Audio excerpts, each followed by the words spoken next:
আজকে আমরা যাচ্ছি ক্যারাম খেলার জন্য।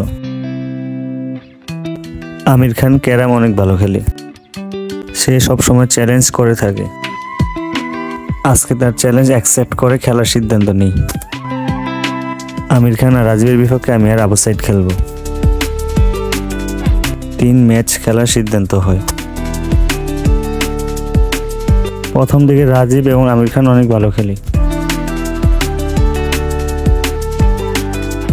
কিন্তু আমাদের পারফরমেন্সের কাছে তারা ম্যাচ জিততে পারেনি।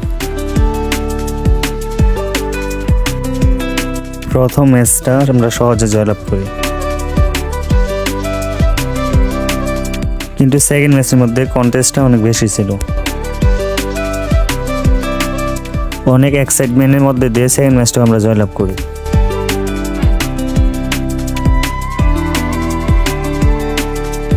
লাস্ট ম্যাচে তাদের পারফরমেন্স অসাধারণ ছিল।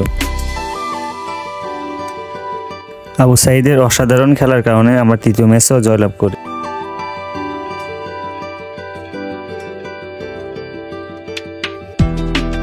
নতুন বাতিজের আগমনে আমির খান আমাদেরকে মিষ্টি খাওয়াচ্ছে।